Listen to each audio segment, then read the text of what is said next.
You are now listening to News with My Fiancé with DJ Ambush and Morgan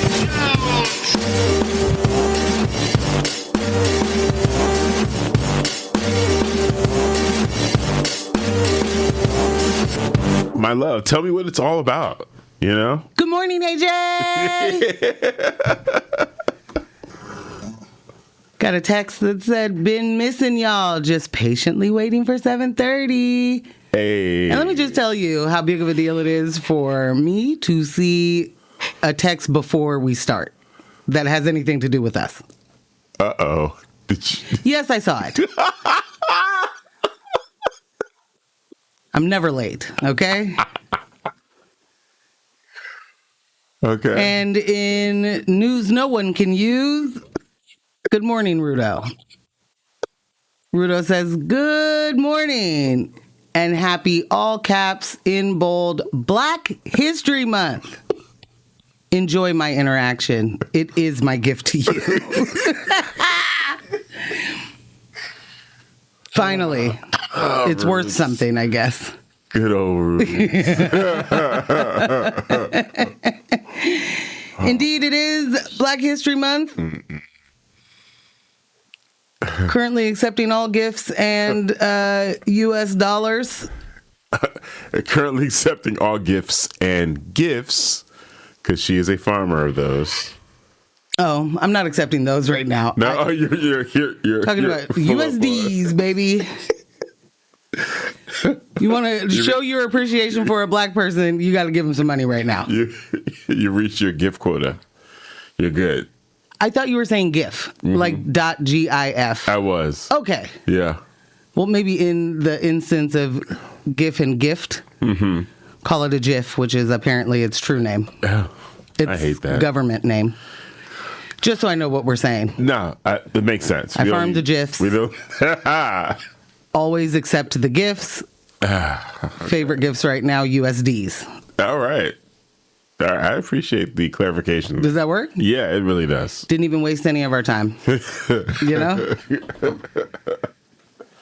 Happy Thursday. I'm going to add AJ back to the contacts. You take it away.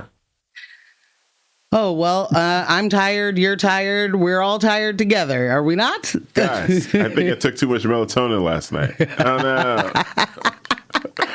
I have quite the busy day today. Oh, no. That's going to be rough McStuffins. Yeah. It's going to be some, wake it up, brother. Quite the busy day for both of us in different ways. This is the first time that we have had to travel separately. To the station. Yeah. They're out of here afterwards. Rockets shooting in different directions. No messing around. I'm out of here. Next state, please. Oh, my God. I'm going to be honest. I'm tired of Washington. I'm tired of that place. I don't get to see Portland, Oregon, hardly any at all anymore.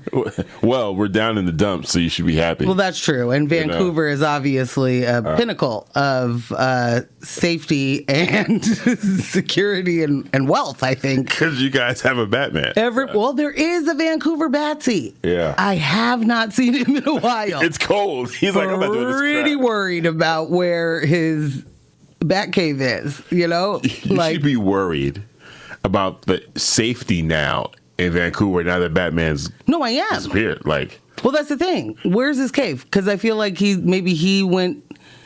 gotten real warm. He forgot that there was, crime to an fight outside. Yeah.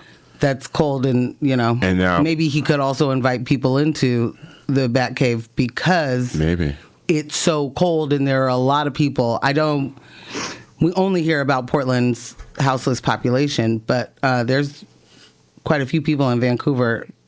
Oh, yeah. Without Batman patrolling those Vancouver streets, Vancouver will soon become what Portland is today. Cesspool of crime and corruption. What do you say? Potham indeed. I wonder what we'll call Vancouver. Not going to get a cute name out of that one. No. Vantucky is taken. So, Anywho, what are we talking about today? Everybody asks. It's all local, baby. Portland Housing Bureau. Are you guys sitting down? Are you standing up? If you're standing up, are you in the position that you could do like a jump kick and still be okay? Bruh. Because even if you heard this headline or heard the local cover, like the Housing Bureau uncovers millions more money in unspent funds. And I'm going to say one more time, it's the Housing Bureau. And y'all, we have okay, I won't go to Like, I want to jump into it. I do, because it really honestly is breaking my brain. But we will. Okay, so there's one story. Second story, ICE continues escalating violence in Portland. Tear gas, tons of it. Violence, tons of it. Over the weekend, after the weekend. Right now, probably. It's their fave. I don't know how we keep getting into this same place where we're talking about how you can't use tear gas while it's being used, but here we are. welcome back to 2020. Fun stuff. So those are our stories of the day. And Ambush, you were telling me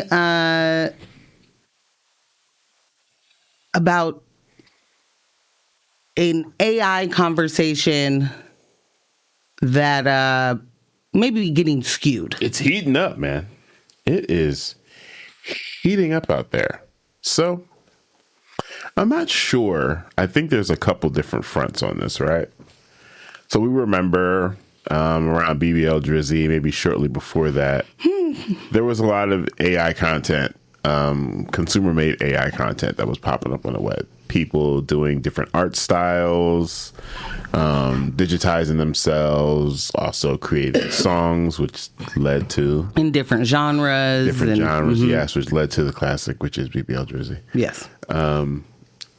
It seems as though now there's a new, I don't want to say new, but there's a popular art style template that's being used right now that a lot of people online are just jumping to use to create, whether it's caricatures of themselves or, promotional artwork, things like that. And now there seems to be a conversation between the consumer base, about, hey, man, this is your irresponsible use of AI is causing damage to communities, especially, the Black communities in which these data farms are located, and just talking about the environmental impact and things of that nature. I was always very, very interested in AI, just, from a sci-fi standpoint. So when this stuff started coming out and we had access to it, it's always the idea of how much access do we really have, with any of these emerging technologies? How much of the consumers really have access to? And we always hear, by the time it gets in our hands, it's already like 10-year-old tech. The tech's that old. Right. Not that it's for 10-year-olds. So I'm seeing this resurgence, like I said, of this art style, and people are getting at each other's throats about it. And I'm like, I remember when recycling became a thing for us on the East Coast, and then also like in my 30s, like really being around people that were like conscious about recycling.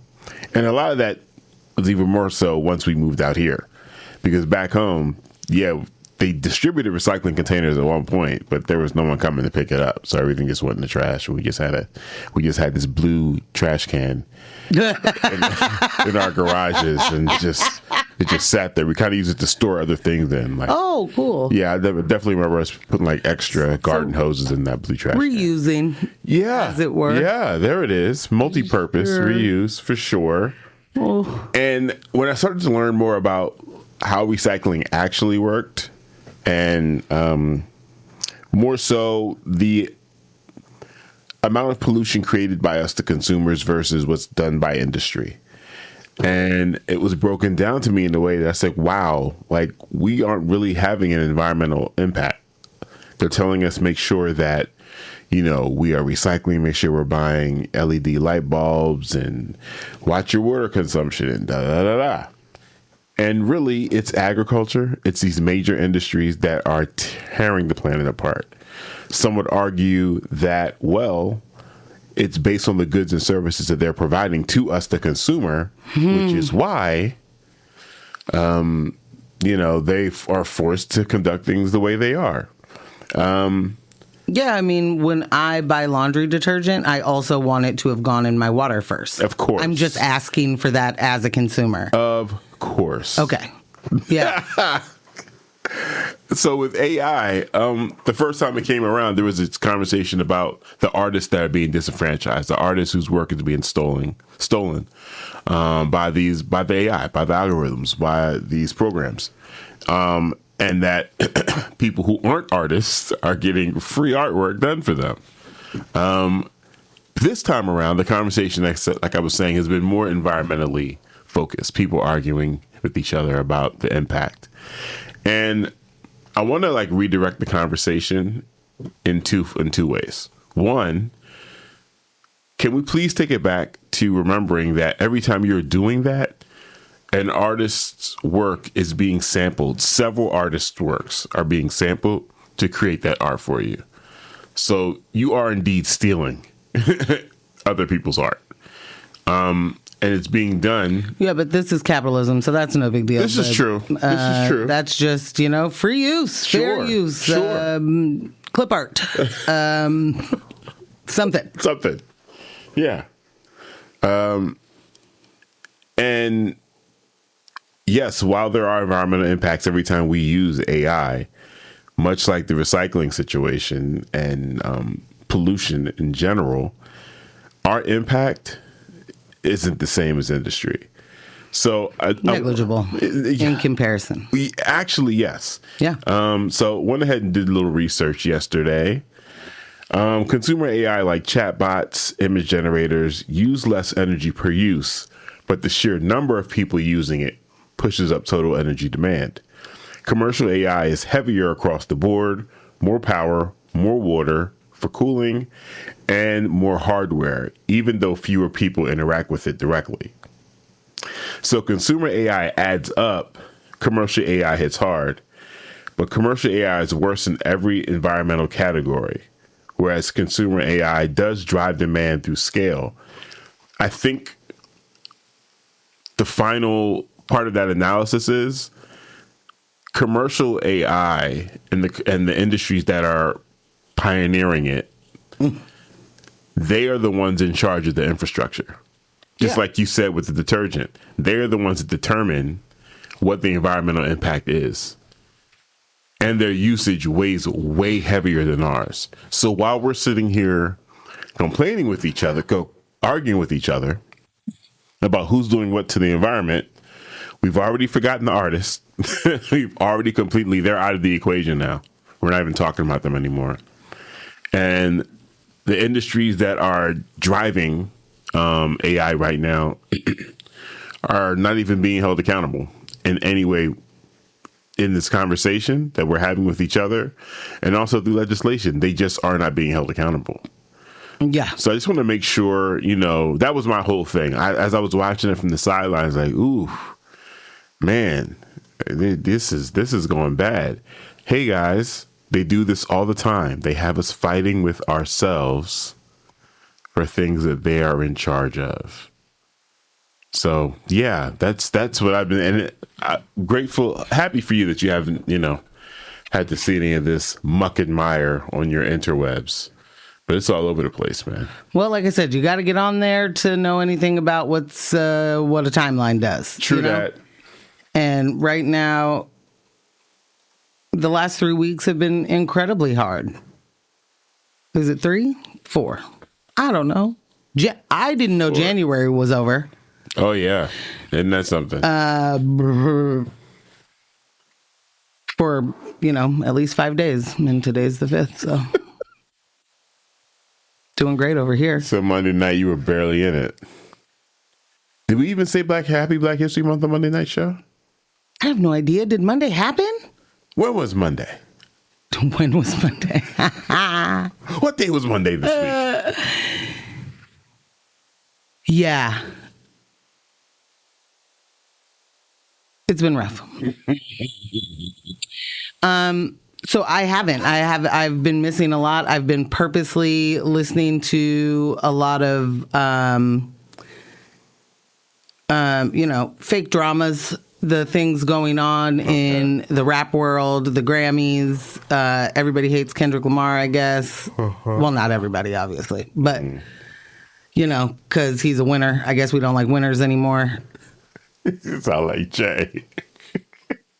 Oh, winners are bad word now? Winners are a bad word now. Yeah, 10 Grammys in 2 years is bad now. Now I'm a Grammy darling who only wins. Wow. The only people that win are from the West Coast. I mean, we're just living in the land of anyone on the internet could be 15 or fake. Like, it's just like, I'm absolutely tired. So it's dangerous. The exhaustion I have for all things that just are not real. Yeah. Exhaustion you have for all things that are foolishness. Yeah. But, if you're going to take some in, sometimes you don't want it to be Donald Trump. You want it to be J. Cole. What's his foolishness today? It's quite foolish, Sometimes that's a little more fun. Yeah, I can imagine. I definitely can imagine. Yeah. You brought me something that... It's glorious. Yeah, actually. And to, not sound just like the comments, but it was definitely like the kids are all right kind of moment.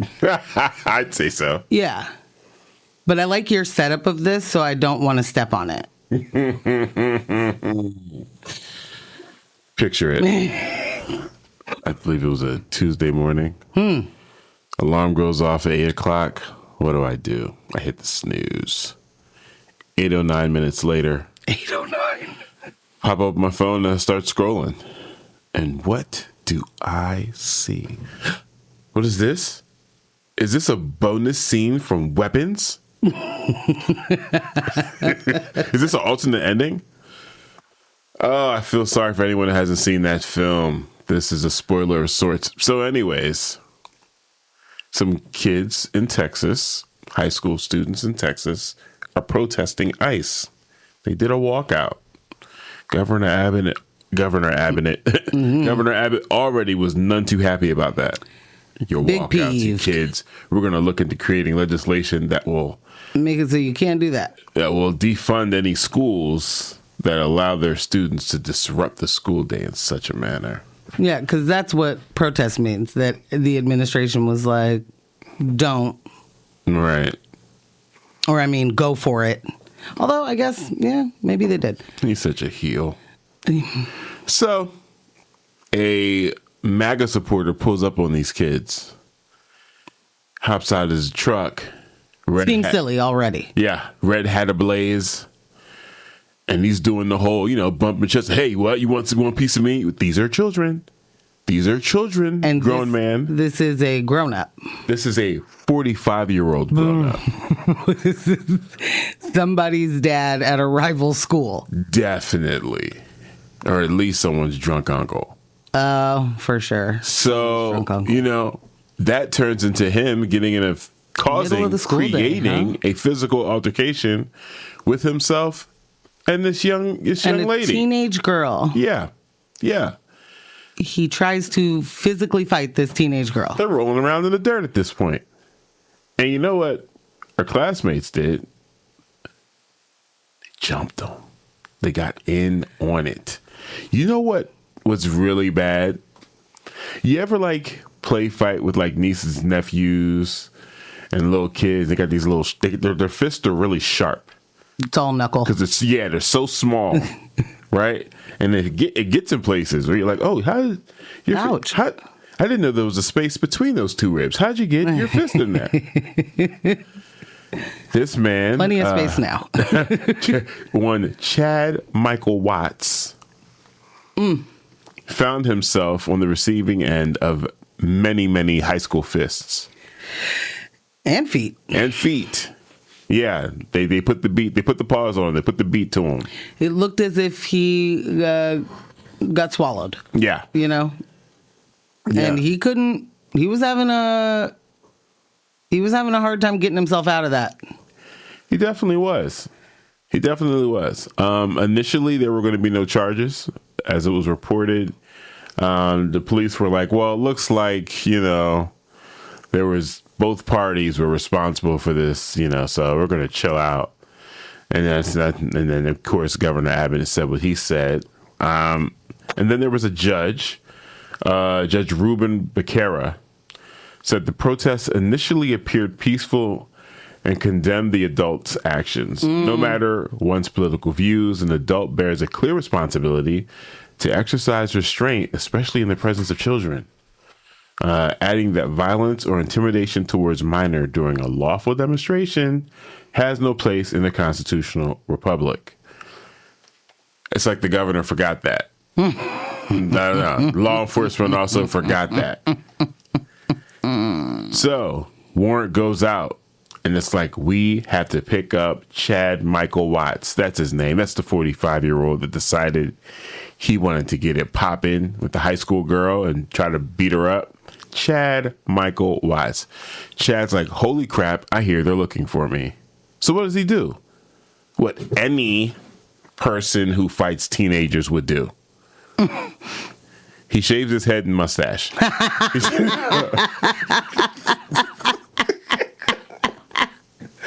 He shaves all hair from his shoulders up. I mean, Sideburns, gone. Goatee, gone. Mustache, gone. eyebrows. Oh, You know what? I think he did retain his eyebrows. here's the thing.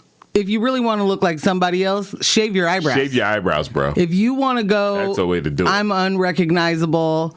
No one's going to know it's me. Bruh. Shave the eyebrows. Do that first, fam. You might even get First. to keep your facial hair if you really wanted might. to keep it. You really might. Shave it, boom. All of a sudden, you're a mutant. Bam. Callisto. Okay. Not Callisto, but the other one. But yeah. Yeah. Boom. That. Yeah. Saddened that I forgot his name.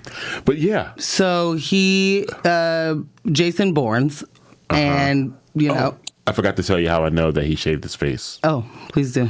Because his mugshot, if you can see in his mugshot, hey, you look different from when you were beating on that kid and got jumped by those other kids. Wow. Oh, wait, this is a mugshot, so it did not prevent them from finding you. Oopsies. It appears they found you. They found you, Chad. Oh, glorious. If you guys haven't seen this video, it is definitely in our stories on Instagram. There are some longer versions that show him pulling up and getting out of the car and all of that, getting out of his truck, Well. Finally, Bruto is taking time out to read something of note. On this fifth day of Black History, one Rudo, a tenured fiance. He is tenured, for sure. And I'm not going to say this is actual proof of him reading this book, but like... There's proof of a photo of him. It's proof of him holding it. There's proof of him holding a book. Mm-hmm. James Baldwin's Nothing Personal. I'm going to say Harper will tell us the truth. Yeah. Has he, in fact, read this book? I think he's holding it for research purposes. Oh, boy. Not reading it, just He's holding it. saying, I have a Black author in my home. Hello. Happy Black History Month. And he's got access to so many books. Oh, yeah, he could be at work right now. Yeah. I can't even tell. This could be going all downhill from here. Which reminds me of Lizzo. Oh, guys, have you Lizzo? Wow. Ooh, Can someone come help? I mean, sis just barely made it out of like a sexual assault scandal or something, and a HR nightmare, a employment scandal.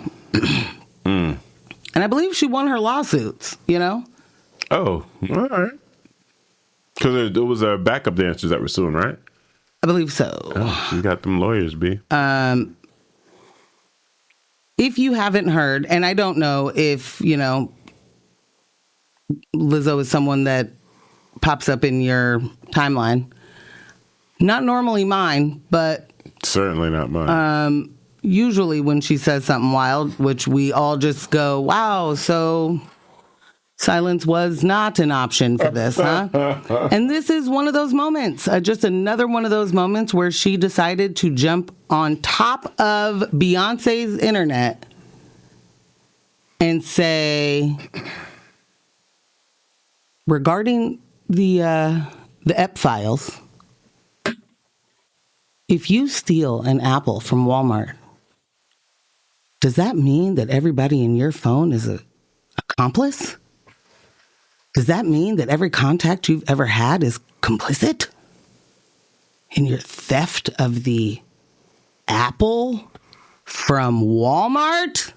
Lizzo, no. Do you think Ghislaine Maxwell woke up every day and trafficked people? You can't honestly think that. Lizzo, let's say she woke up one day a week. Say trafficking was just her, I don't know, Thursday thing, like us on the radio. Does that make it better? Dunce work. This is just, what are we talking Well, first of all, I'd counter with, in fact, she did, because it was, in fact, her job. Full-time benefits. Full-time. 601k. But not a 601. On call. Okay? 24/7, 365. We take no breaks. In fact, as I'm taking a break, if I get a call, I've upped my pups and I'm getting to it. Sleep is for the weak, bro. You know, I'll sleep when I'm dead. Gotta grind. You mean to tell me you can't understand that that's what a sex trafficker gets up every day and does that? That's their job. Also, to Ambush's point, sure. Okay, would one day a week... That's not enough to call them that? Not enough to worry about? That's just part-time apple stealing. we don't need to worry about that. Those apples are just, 13-year-old girls, 10-year-old boys, but not something we really need to worry about. Apples to apples. Apples to children. Girl. I don't understand what is happening. Like, who told you to do that? Juko Tanahisi. Was silence not an option? Who told you to? Why? What conversation? She's always sweaty too. So it's like you just finished working out. Yeah. And this is this. Sometimes you have like a brilliant thought in the shower or something. Is this what she thinks is happening? The endorphins are going. She's working out and she's like, I've got a brilliant thought. Oh, man. Never thought about it that way. I mean, if you really think about it, if you steal an apple from Walmart, what? Stop. I'm sorry, I screamed in your ears. Hard stop. Hard stop. Be for real. For once.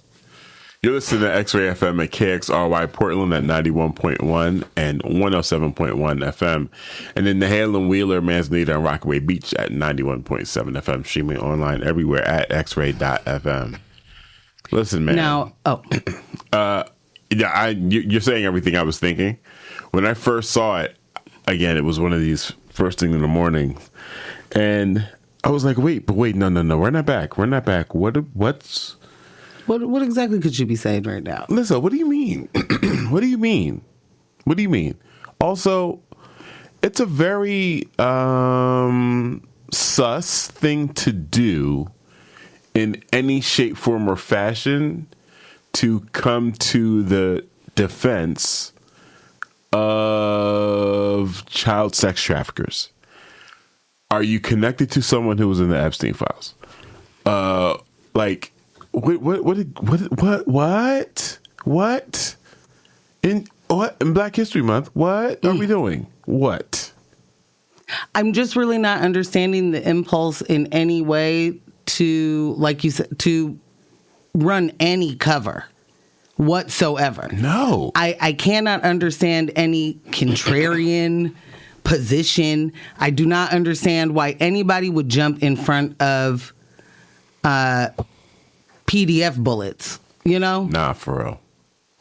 Trafficking bullets. Like, why is that the hill? Why do you even have any interest in commenting publicly for that? Like, If that's your commentary, if your thought is honestly, what's the big deal? right. Right. Or if your thought is like, hey guys, this is getting a little out of hand. Like, all of those people named aren't, you know, PDFs. right, or traffickers, or, you know, like, I don't know. I don't know why she wants to, you know, jump. I don't understand that. Yeah. I do understand trying to give perspective in something that is like, you know, like on Monday I was trying to rein in. There's 18 million different conspiracies surrounding all of this right now. Oh, the files. Yes, that, and there's a lot of incredibly wild, what sounds completely, you know, fantastical, would never happen, this is in a different realm kind of thing, that I think makes a lot of, you know, the spidey senses go, wait a minute, there's something there for a lot of people. Yeah. I don't think that that's the wrong impulse. It's what are you looking at? What is it that your spidey senses are making you go down? And did you, you know, get to, if at the bottom of it all, you're like, Epstein didn't do anything, but XYZ happened. You know, the aliens took over the something. I don't know. Right. I mean, go ahead. No. I was going to say, for me, it's always about the irresponsible use of one's platform, and how when it comes to moments like this, people want to say, well, you know, I'm just a person having a thought. No, you have millions of followers. And in some cases, some of you have armies. You know what I'm saying? Some of you have social media armies. You know that. You plead with these people, you have relationships with these people in the way that, you know, they support your music, they support your, whatever your art is, whatever your discipline is, they are there to support. And then you want to be able to run cover for yourself and say, hey, I'm just like everyone else. I'm just, you know, thinking out loud and I should be given the space. Fam, you have created a platform. You have to use it responsibly. Some of these things should not escape the WhatsApp or the group chat. Period. And you need to be just as loud with whatever correction you're going to make further down the road as you are in this irresponsible, very, very irresponsible statement, assessment, high thought, whatever this was. Like, bro, that's just... Lizzo, if you gave anyone else a talking point, if you gave a single person a talking point, such as that, during Black History Month, that they are now using in their own text threads, in their own group chats, and at their own, you know, lunch tables, you're responsible, bro. Like, this is nasty. It's so silly, because there was no requirement for this to happen. None. Zero. No. Just a choice made. Run cover for some incredibly wealthy, powerful people that are alleged of doing some very incredibly dastardly, disgusting, awful, horrible things. Yeah, that seems like what you should do on a Tuesday. What do you guys think? Do you think this is an indicator that she may somehow be implicated A friend of a friend. Oh, we find out that she's friends with Ghislaine, Right. and is like, guys, do you think she did that all the time? Come on. Like, not my bestie. Dude, I know for a fact when we were purse shopping, we were just purse shopping. There were no kids there. Those were her assistants. They were not being trafficked. Oh boy, they were. Bruh. They definitely were. Oh my goodness. So are you looking forward to Lizzo's next project? I've never heard a Lizzo project. All right. Good on you. That's all I got. It's all I got. That's all me got. So I have a question of the day. Yeah. In variations, because I think, it speaks to our story, Okay. to one of our stories. So I'm going to ask the question before we do the story and before the music break, in hopes that y'all will, over the music break, chime in. What's the biggest fiscal mistake you've made at work? I hope I'm saying this right. Mm-hmm. You know, what's the biggest mistake you've made at work with money? And what was the repercussion? It's called repercussion, babe. Okay. Okay. I'm from here. That's how I talk. I think people understood what I was getting at. You know, magnate. MAGA. I see where you're going. I'm from here. Magnate. No, you don't see. Put both your fingers down. Absolutely not. A little anti-immigrant is all I'm saying. And absolutely not. Don't play with me. Big Morg, not the little one. Okay. All right. I apologize. You don't want me. I apologize. De-icer over here. Listen, Okay. hey, Get him out. Hey, I am not trying to get a storyline off you right now. Thank you. I apologize. Shoot. So when we come back from the break, we're going to go into the story about the Portland Housing Bureau. Cleaning out a closet, finding out a whole bunch more money. I don't know if this was in the dryer, like when I find my couple of bucks. Or, a coat pocket where you're like, dang, I haven't worn that coat in like a year. And then $15 million. Sometimes you find $15 million in the coat pocket. What's that doing in there? What's that duffel bag? $20.7 million? I was just sitting here. I forgot all about that $20 million. I forgot to turn that in. I forgot to turn that into something. Yeah, no, well, I was supposed to drop it off at work, and then I forgot. Now it's just sitting here in my closet. You know what I should do with it? I should take it to another department. Yeah, I know where I work needs it, but let me just, let's take it somewhere else. Let's spread it around. Don't the police need more money? Okay. So the question of the day, what's the biggest fiscal mistake you've made at work? And what was the repercussion? Or at home. The repercussion. I mean, I guess, the reason I'm saying at work is this is... Oh, yeah. This ain't at somebody's home. This is taking away the ability for people to have one. Yeah, this is big jobbing. But this is work happening in what are incredibly important bureaus that claim to be doing work to keep people off the street and in houses, and then somehow we lost some money. Yeah. We whoopsie-doodled nearly 40 mil. So I just want to know what's the biggest mistake you've made monetarily at work, and what was the punishment, if there were one, I suppose. That is some serious bag fumbling. Serious. All right, we're going to hop into this music break and we'll be right back. What do you know about that fabulous jazz stylings of Billy Brooks? That was 40 Days by Billy Brooks. You know why I love that song so much? What's up? Because it is sampled by Tribe Called Quest for Lucky Lucian, which is one of my absolute favorite Tribe Called Quest songs, primarily because of the use of the sample. I could listen to the loop all day long. It's great. But you guys didn't tune in for that. Partly. Oh, okay. I'm pretty sure the show is news and music, you know? Listen here, guys. You are tuned in the News of My Fiancé with Morgan Jones and DJ Ambush. Tune in. You've already tuned in. So, Wow. Okay. Okay. All right. We're not awake yet, is what Ambush is letting you know, and that's fine.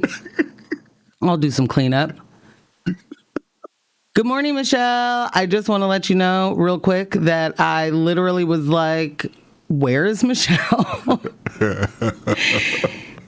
And get the text, good tired morning, which, again, always knowing exactly where I am. No, that's right. So I accidentally sent your text to the neighbor, but I've been here. Michelle, I feel everything about that text message. I know, that's right. I was trying to send Lily a text message last night, send it to Ambush. Yes. And I would normally have responded with some measure of humor, like I do for scammers. But I was like, she's having a tough day. I'm going to leave it be. But yeah, I appreciated it. Yeah. You did laugh react. I did. Yeah. We got some love from my 808 number. Love you guys. Awesome issues. Thank you. Hail to the Texas high school protesters. Yes. Yes. Yes. Is 808 Hawaii? I'm not sure. And Billy Joe says, leaving 1 to 2 jobs for greener pastures and finding more fences to climb. Good morning, Billy. Oh, is that an answer to the biggest fiscal mistake? Because you leave, you've got the horizon, and then it's like, psych, here's this ladder you got to keep. Oh, man. Quite possibly. Run that question of the day back. So, question of the day today, because curious, what's the biggest fiscal mistake you've made at work, and what was the repercussion? And we'll just jump right into this story. Well, Rudo did answer too. Oh, I'm sorry. Yeah, Rudo said, they don't let me play with any money. There'll be no fiscal mistakes on his end. Well, then you tell us the ones you saw. Because I know you saw them. Turn the other way. Yeah, I know. I don't know that he turned the other way. I'm just saying that's an observant fellow. No, quite. You know? Quite. So what'd you see out there? I just know that I have made some pretty sizable mistakes, you know, in the ticketing world that can cost a lot of money. Can cost, but did it end up costing a lot of money? I'm sure I did cost folks money, you know? Yeah. But that's what, I mean, some mistakes are that. They cost money. Yeah.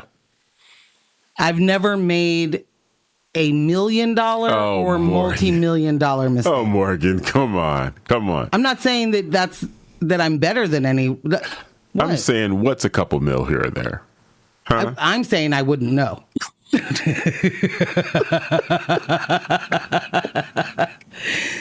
I'm saying when I see all those millions and the extra zeros and stuff in the spreadsheets I'm working on, I don't want any of the red to have MJ's initials next to it. Okay? That's what I mean. I don't have access to those fields. I don't want to accidentally type the wrong. We've gone from 16 to 26 million on accident in revenue. No, absolutely not. No. But, I don't know, throwing money in a drawer is also a possibility. So the Portland Housing Bureau, for the umpteenth time, uncovers millions more in unspent funds. Can you believe it? Deepening oversight questions and concerns. The Portland Housing Bureau has identified additional unspent funds in its accounts, adding to the roughly $21 million in surplus revenue uncovered last year and intensifying scrutiny of the city's financial oversight. While the precise amount remains unclear, City Council President Jamie Dunphy said the newly discovered money totals in the millions and is likely less than the previously identified 21 million. In a February 3rd press release, Dunphy said 2 accounts alone hold at least 15 million apiece, though a full accounting is still underway. Morgan, the money was unaccounted for, right? There was 21 million last quarter, starting off fresh and new. First quarter, another 15 million. Yeah. I just need one. What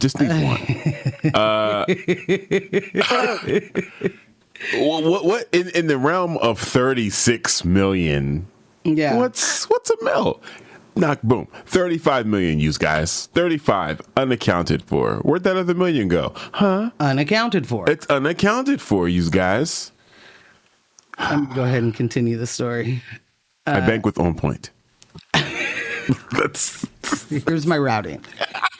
Dunphy said the funds appear to be tied to legacy accounting practices rather than deliberate concealment. I'm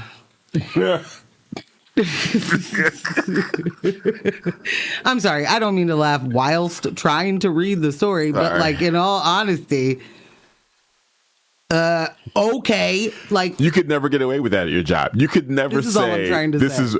I'm sorry, you guys. These were legacy accounting practices. That's not really me. I wasn't doing it on purpose. Legacy of accounting. It's how accounting happened here before I was here. Yeah. And so now I just do the bad accounting because that's how I was trained, which that is the thing, right? Oh, that is the thing. If you see, let me finish the story, Ambush, before we start giving I'm sorry. Your question of the day, and you saying legacy accounting made me remember an accounting that got me fired based on legacy accounting. Wow. Please. Okay. I can't wait to tell you this story. Retell you this story. Oh. Yeah. Okay. Whew. The newly discovered revenue comes from the city's transient lodging tax paid by hotels and booking platforms and short-term rental fees from operators such as Airbnb. Dunphy said the lodging tax account holds at least $5 million, some of which may have already been earmarked. What does it matter? He lost it. While short-term rental fees total at least $10 million and are legally restricted to affordable housing and homelessness-related uses. The discovery comes just weeks after city leaders learned that the Rental Services Office had accumulated about $21 million in landlord-paid fees. Wow. Between 2021 and 2024 without reporting the balance to city council. I just said, you don't probably need to know about that. There's got to be at least 2 people to fire for that. That revelation prompted calls for greater transparency and has now triggered broader reviews across bureaus. City spokesperson Cody Bowman said staff began a comprehensive review after the initial surplus was identified and are preparing documentation detailing the fund's sources, legal constraints, and potential uses. The additional money could significantly affect 2 major policy debates before the city council this week. I feel like this could always be the case. Yeah. We're always talking about it. Always. And then, found it. Councilors are set to consider a resolution Wednesday that would launch an investigation into when city administrators became aware of the initial surplus and why the council was not informed until after a November budget adjustment addressing an $18 million shortfall. What do you know?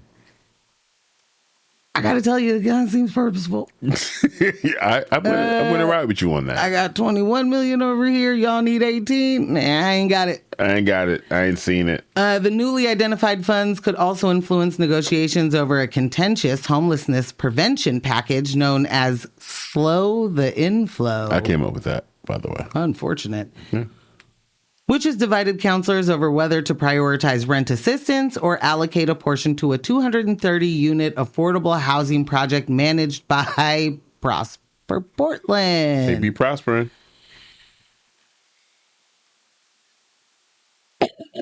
Excuse me. Some councilors say the growing tally of unspent funds raises troubling questions about governance under the city's new charter. Counselor Loretta Smith called for a comprehensive audit of all bureaus, saying the repeated discoveries suggest systemic failures in communication between the administrative branch and elected officials. I think it shows more failures than communication, but For sure.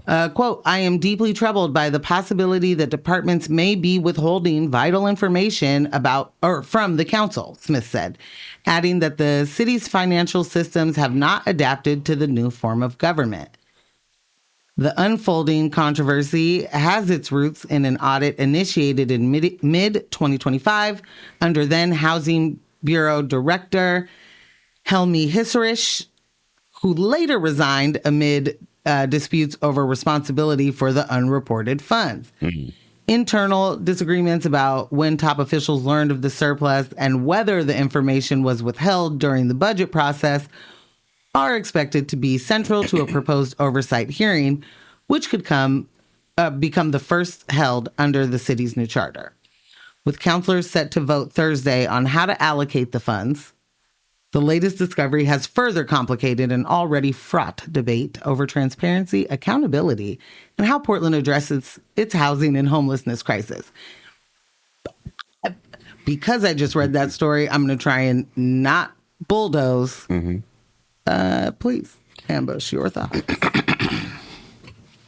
Utter foolishness. Utter foolishness. Your question of the day was, what's the largest financial mistake that you've made at your job? And what were the repercussions? Correct. The amount of the financial mistake that was made at my job was $27. Okay. Big money. The repercussions was me being fired. Did you steal $27 worth of apples from Walmart? I did not. Oh. It was indeed legacy accounting. I will give to you. Oh. So my store manager, his name was Michael, and there were 3 other managers. There was another manager at the time. His name was Paul. I was the assistant manager. Well, Paul was the assistant manager. I was supervisor. I was supervisor at the time. When doing accounting, closing out the tills at the end of the night, and I'm sorry, you guys, these were the glorious years I spent running a Boston market. So anyways, yeah. So you're counting out your cashiers at the end of the night. Sometimes the numbers are off and it's over, right? Yeah. What do? In order to make the till even out, you take that overage and you put it in the safe. Yeah. Or you put it in this box on the top shelf outside of the safe in case the regional supervisor comes in and they do a count. If you said the tills make sense, let's make sure the safe makes sense. Yeah. Let's keep it outside the safe so the safe still makes sense. I've done this practice for years at this point. Now we have new management. Janine is the main manager and Mary Ann is the assistant manager, and I'm still supervisor. Janine and Mary Ann have a very contentious work relationship. They are constantly at each other's throats. Yikes. Janine is a very bossy and disrespectful woman in the way that she tries to get people to work a lot on her. She would overstack her shifts. So she would have to do less work, which would mess up the labor numbers. So on other people's shifts, we had to kind of compensate. She talked to people very, very nasty and put it all under the guise of the customers being first. So they just had a thing for each other. And they were constantly looking for different angles to try to sabotage the other one. Many times I was caught in the middle of that. You know, them coming to me trying to get info on the other. It was a lot. It was my years at basically feeling like I was in scandal. I don't know. So today I am off work. I am home. I get a call from Janine and Mary Sue, and they're on speakerphone in the office, and they're like, "Hey, so we did a count, and the safe is off by $27." And I was like, "Yeah, it's in the cardboard box, top shelf." And they're like, "So why is it up there?" I'm like, "Yeah, it's Mike and Paul. We've been doing this forever, so that way if Steve, the regional manager, comes through, safes Safe's even. But yeah, usually it takes a shift or two before we find out what till was wrong or where it was missing, and we just throw it back in. They said, "Oh, wow." So now they're on speakerphone again. They're like, "I've never heard it. You ever, Mary? You ever? No, I've never heard. Could you come on up and show us where it is?" I was like, "Yeah, I just told you guys, but okay, check the top shelf." Yeah, sure, So I lived about 6 minutes from the job. Hopped in the car, bam, got up there, and I go into the office, and I'm like, "Yeah, it's right there in that box." They're closer to it. I'm like, "Yeah, it's right there," and they're like, "Go ahead, grab it." I'm like, "Okay, you guys are being weird. You guys are being weird." I go grab the box. I pull it down. Bam, the $27. Okay, yes, boom. Which till does it belong in? So then Janine says to me, "Well, if we hadn't asked you about that, what would have happened with that $27? Me not understanding I'm being framed. I'm like, sounds like she just asked me the normal order of operations here, legacy accounting. Like I said on the phone, whatever till came up missing, the 27, they just put it back in there. It will come up at the end of the shift, whatever count, no big deal. Right. So we've been doing this for years, to the point where if the safe is short, either Paul or Michael would just go up to the shelf first before even talking to anyone else. Let me just see what's in the box. Oh, there it is. Boom. We're not even talking about it. And they're like, "Well, this isn't a policy that's like on the books, and it's something that we've heard of before. We don't know how long you guys have been doing this, and honestly, we're not really sure that you would have told us had we not asked you about it." And I'm like, but then the drawers would have been short, and it would have come up with my numbers being off. What? Anyways, so like, yeah, so we're gonna have to let you go. Wow. Just like that. Cost me my 20-something-year-old livelihood. I don't mean to laugh. Yeah. No more free manager specials. Oh.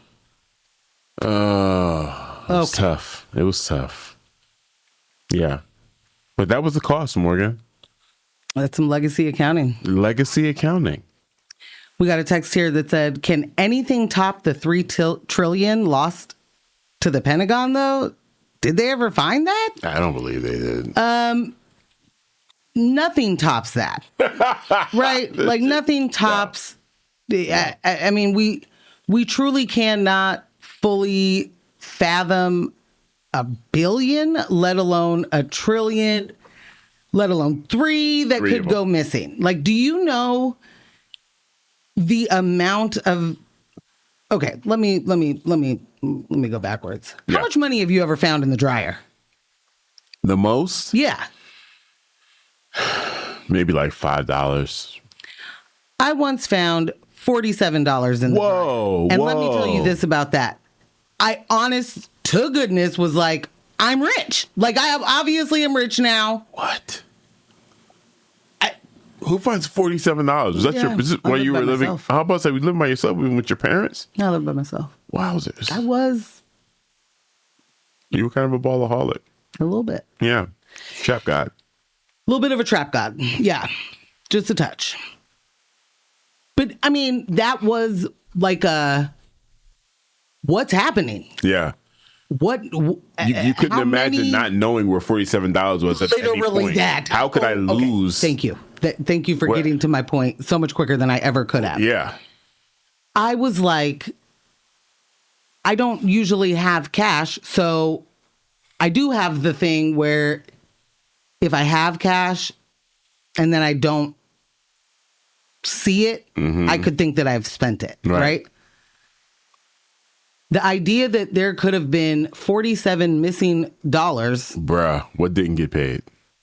That I had no idea that money was gone. Like, there wasn't anything in me when I found it that was like, the 47, I've been missing, the 22, and then the others. Like, literally nothing. No. What do you mean trillions? What do you mean you could lose trillions? What do you mean you lost millions? What do you mean you misplaced? What do you mean it's in their accounts and they didn't know? What do you, like, break it down like I'm 5. You have to, I'm flipping tables. You absolutely have to make more sense of this. Yeah. You cannot tell me that just last year, which was in fact yesterday. Yeah. Yeah. You found $21 million. And this year, which is in fact today. Yeah. You have found between 15 and 21 other millions of dollars for housing specifically. And then, like, this is what really gets me. The idea that there's some sort of annoyance that this money is earmarked for something. The annoyance needs to be that it wasn't spent on the thing that it's for. Right. But this is exactly what happens with initiatives. And this is why people are like, I don't want another tax. I don't want another levy. I don't want to have to pay this stuff. This is how business owners will get you saying Airbnb shouldn't have to pay that tax now, should they? Where's the money really go? Right. I mean, we also have that question. Where does the money really go? We know where it's supposed to go. We know what it could be doing. What needs to happen is the explanation of how did it never get to where it was supposed to go? Outside of it being a choice. Because poverty is a policy choice. This is a choice. Whether it's multiple people's choice, legacy accounting and the way that we're just going to not account for the money. Right. We won't report it.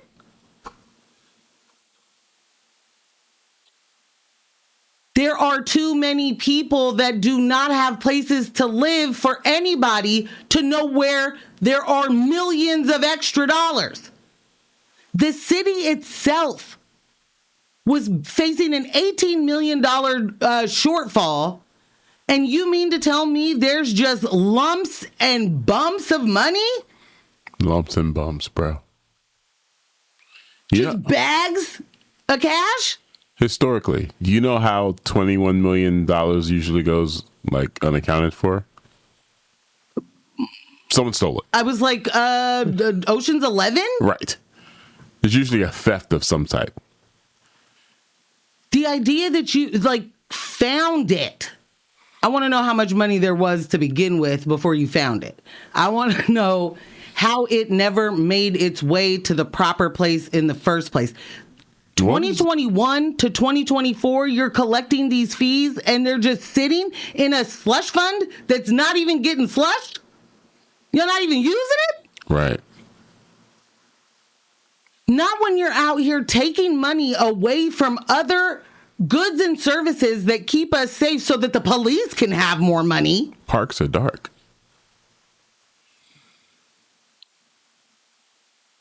Like, this is the time where Mayor Wilson, where you at? Ain't you supposed to be like, hey, man, I had a plan around here. Are y'all sabotaging me? Somebody said Morgan flipping tables in the temple. That's what I'm talking about. You got to get in that temple. You got to flip them tables. I don't understand. This is not the kind of thing that should just be a breeze through story. The way that the other previous one was treated as a breeze through story. Right. Every single day you see coverage of the housing crisis in Portland and the homelessness crisis and what are we going to do? And more sweeps and no sweeps and more sweeps and no sweeps. Like, shelter, no shelter, closing the shelters, opening a warming shelter. Can't do new day shelter, but you ain't got nowhere to sleep. They're literally playing in our faces. And then, on top of it all, you just hiding money?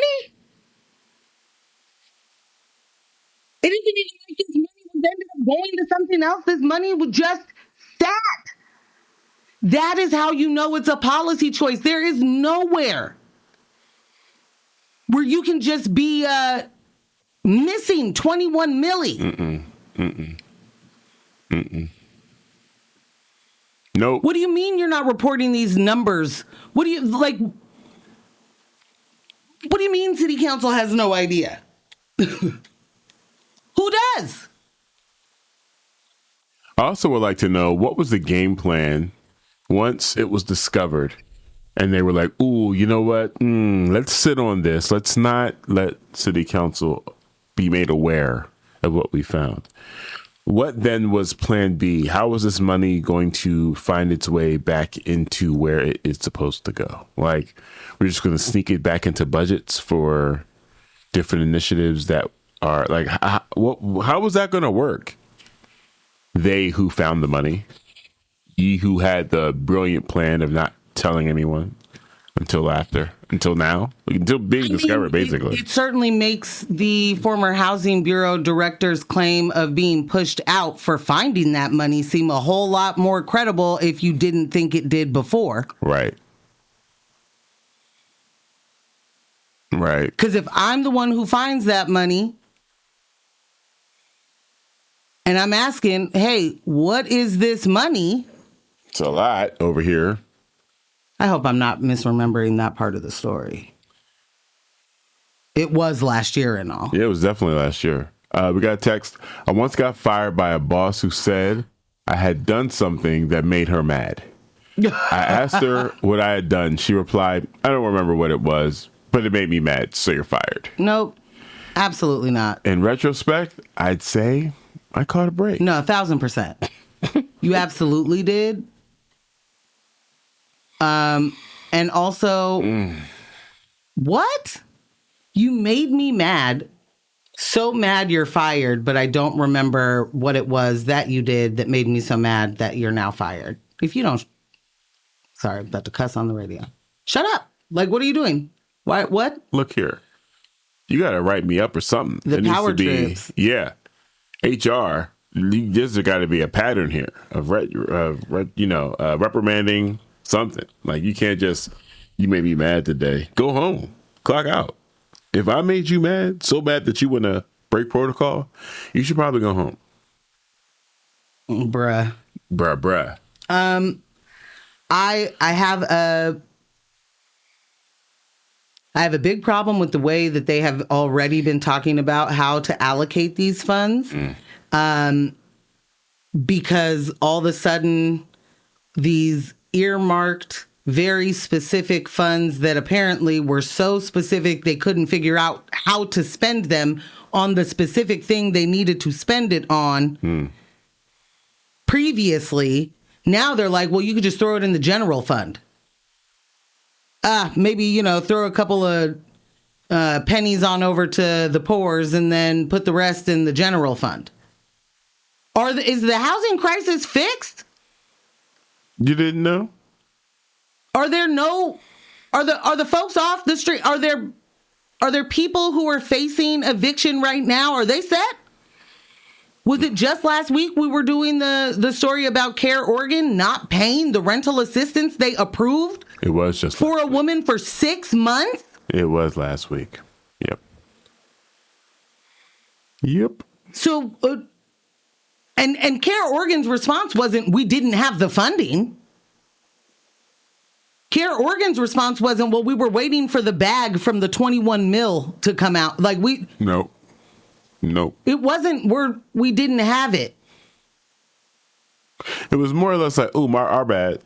Literally not even our bad.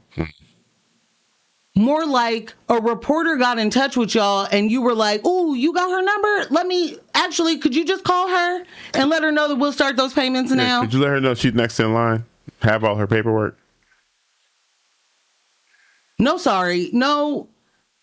Don't know how this happened. No explanation of how I got approved for something. And then I had to come up with how to pay for it when I can't afford it. Bruh. And everybody involved knows I can't afford it because I'm in the low income housing that I can't afford with my Social Security and a roommate for a $1,600 apartment, which is that low income?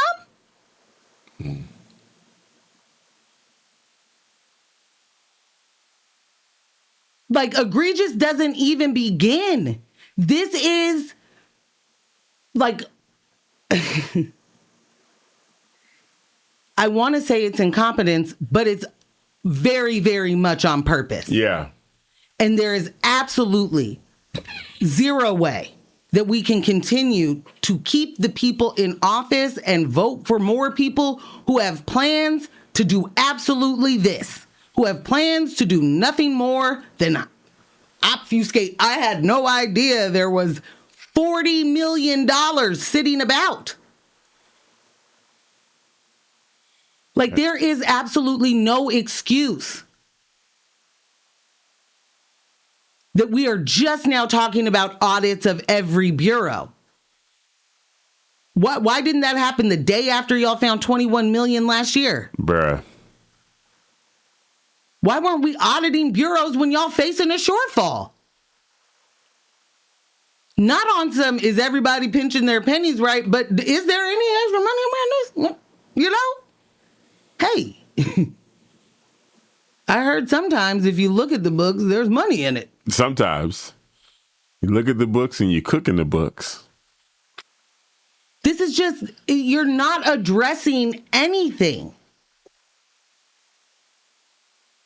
And we cannot let this stand. Like, the fact of the matter is, it is this kind of policy and these choices that get folks so disenfranchised with government and what it can and should do, that it makes you truly believe never could happen. Why do I pay taxes? I have no representation. I have no help. And I can't disagree with any of that. What I do disagree with is that it can be different. I firmly believe that government can absolutely work for the people, but it cannot do that under capitalism. And it will not do that. This is an industry. So every time you hear somebody talking about the nonprofit industrial complex, remind them of the homeless industrial complex. You think which one came first, fam?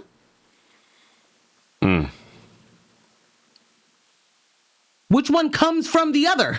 The prison industrial complex. Throw that in the mix. All intertwined. Absolutely. Yeah. But these are policy choices. We cannot let up on this. This is the kind of thing that, like, you got to show your math. And you got to explain it to everybody like you're 5. Like, because you're doing the 5-year-old logic. Like, get grown with us. This makes no sense. Show your work. You absolutely have to show your work. You do not get to, like, come back to us and say, hey, guys, we found that money and that money now gets allocated to XYZ. Absolutely not.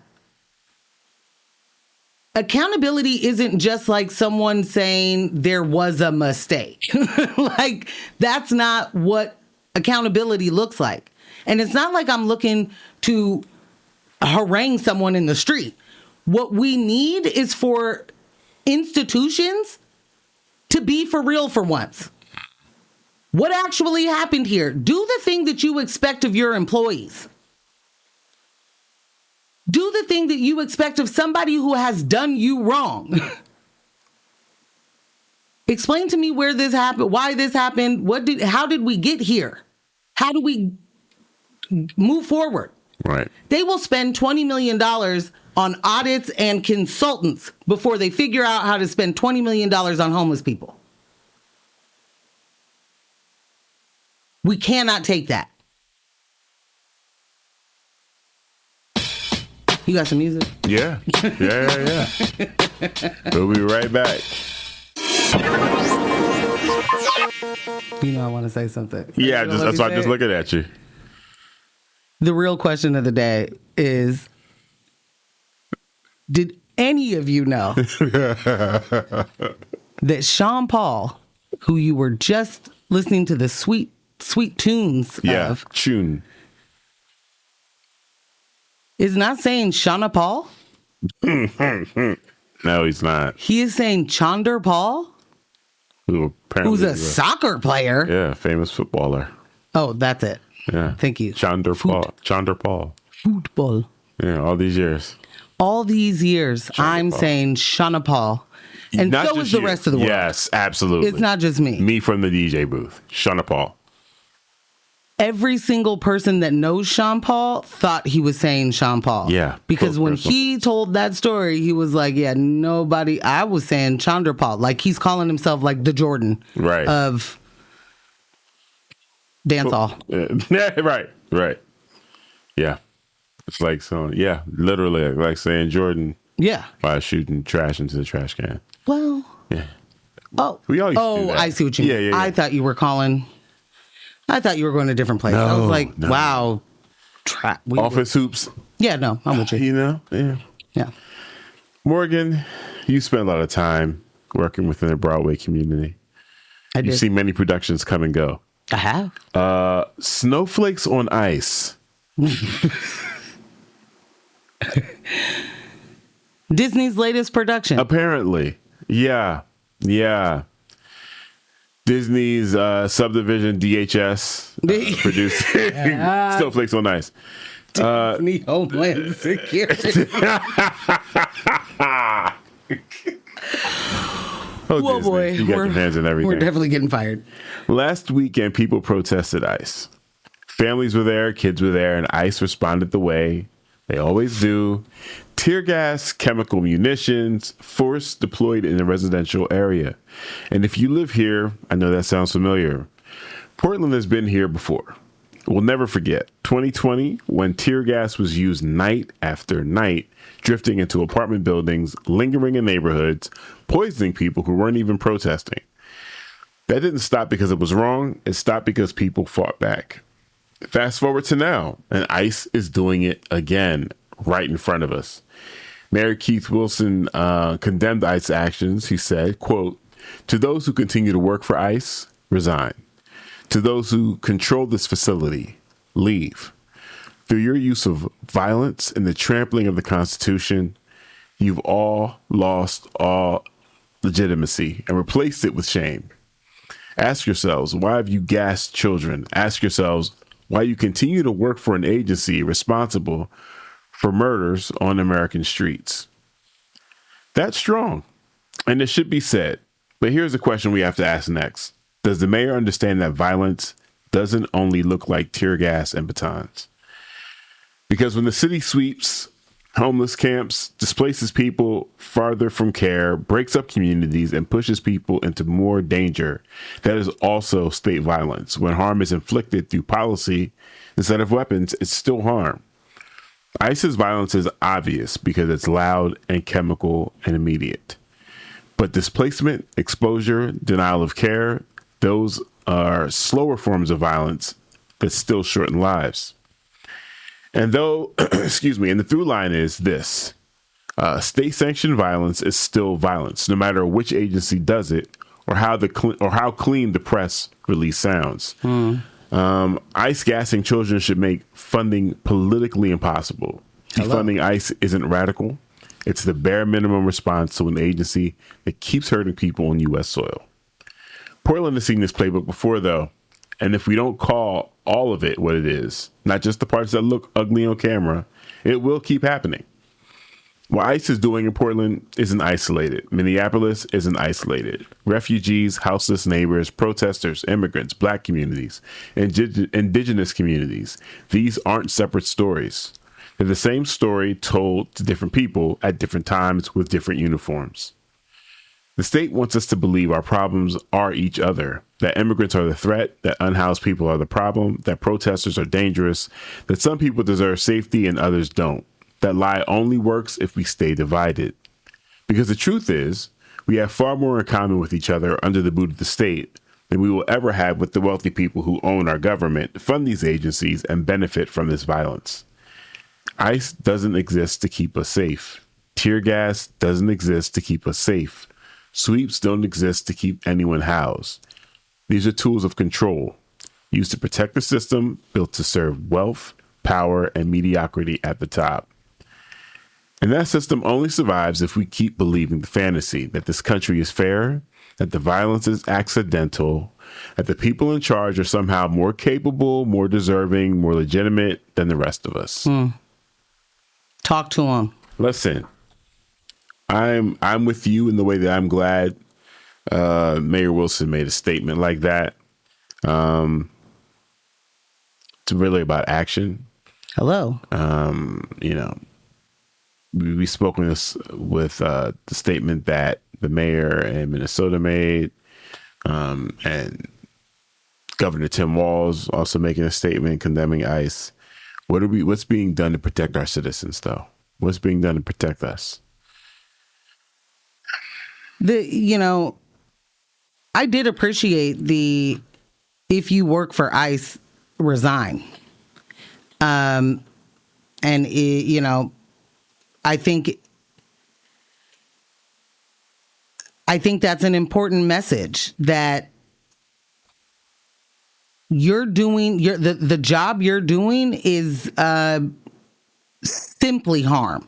There is no patriotic duty. There is no we're rooting the bads out of the good. There actually isn't.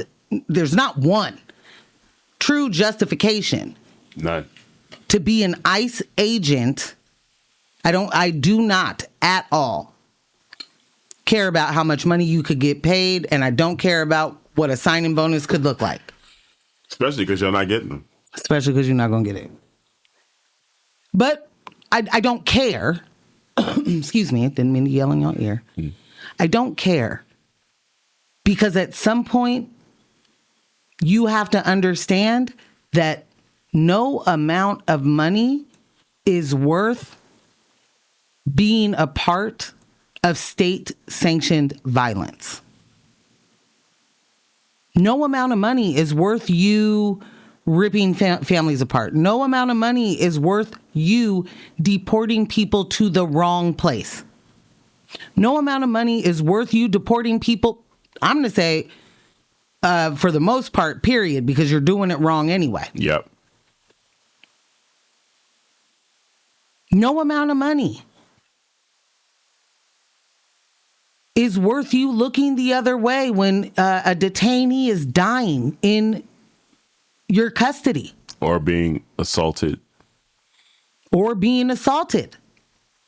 amount of money should put you in a position where you are watching people die, or you are having a hand in kidnapping them. Is anybody explaining to you when you do your morning meetings before the jump outs that why somebody would be going from Portland to New Orleans to Texas to Michigan before they then get sent to Guatemala where they have never been?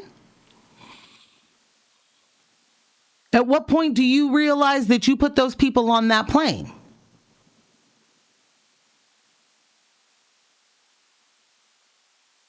I'm not actually trying to appeal to anybody who is an ICE agent because I don't think there's anything to actually appeal to.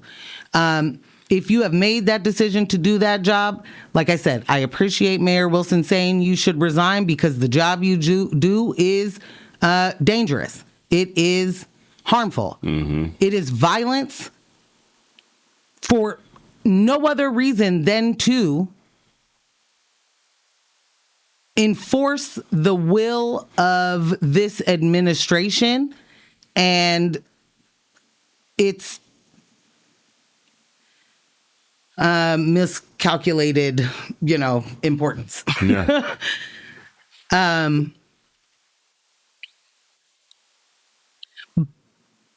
All of that said,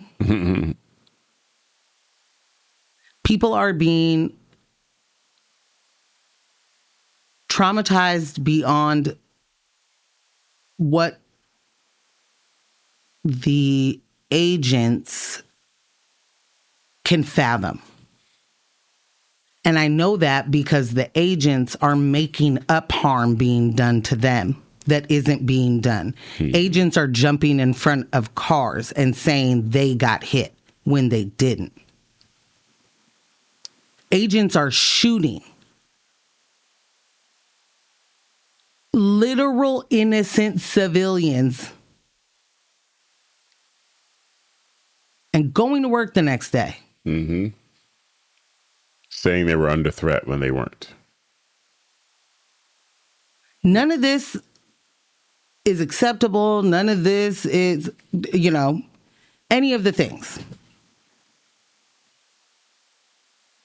Our city the leadership needs to be doing more actions, less words.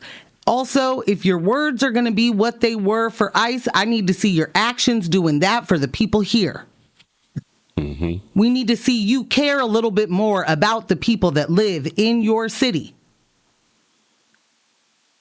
We need to see you stop imposing state violence on us.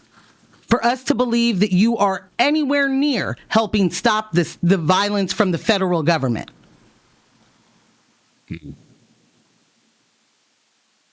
You are actually in control. You do not have to let these people be here.